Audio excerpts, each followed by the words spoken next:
Hi, I'm Terry Tucker, author of Sustainable Excellence 10 Principles to Leading Your Uncommon and Extraordinary Life. Welcome to another edition of Sustainable Excellence Extras. Today, I'd like to talk with you about the importance of using time wisely, both your time and the people you work with. When Henry Kissinger was Secretary of State, he reportedly required his staff to bring him their best recommendations.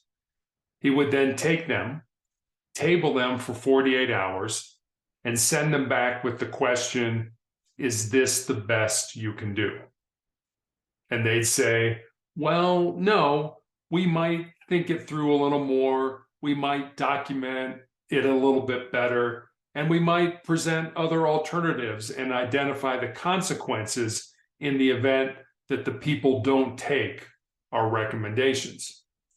He'd say, well, then continue to work on it. And they'd bring it back a second time. And the same thing happened. Is this the very best you can do? Kissinger would ask. Now, most people know the flaws of their own presentation.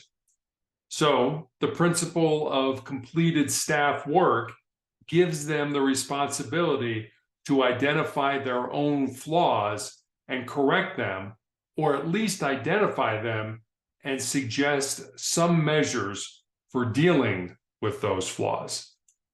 Invariably, Kissinger's staff would identify some minor flaws. He would then tell them to go back and work on it, to improve it, and to strengthen it, which they did. And they would bring it back in a third time. And for the third time, he'd say, is this the very best you can do? Is this your final recommendation? Is there anything that could be improved? And they'd say, we really feel good about it, but maybe we could tighten the language a little. Maybe we could make the presentation a little bit better. They'd continue to work on it. And they'd bring it back yet another time and say, this is the best we can do. We have thought it through thoroughly, and we have clearly identified the alternatives, the consequences, and the recommendations.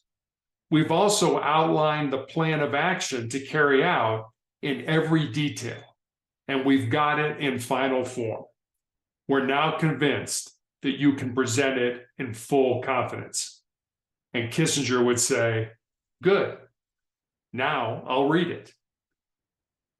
This story illustrates that staff people often want to save themselves time and effort rather than the executive's time and effort.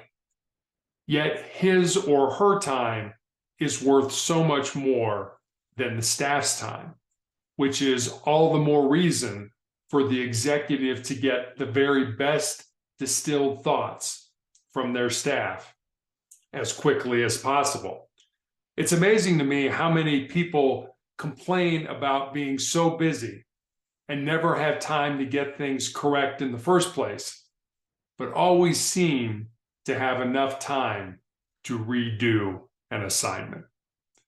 Leave me a comment about a time when you didn't put forth your best effort in order to save yourself time and the impact that had on the person you were compiling the information for.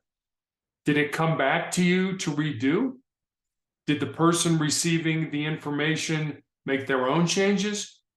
Or did it pass as it was? Also, please head over to motivationalcheck.com to get your daily dose of inspiration and motivation. Thanks for watching, and I'll see you next time.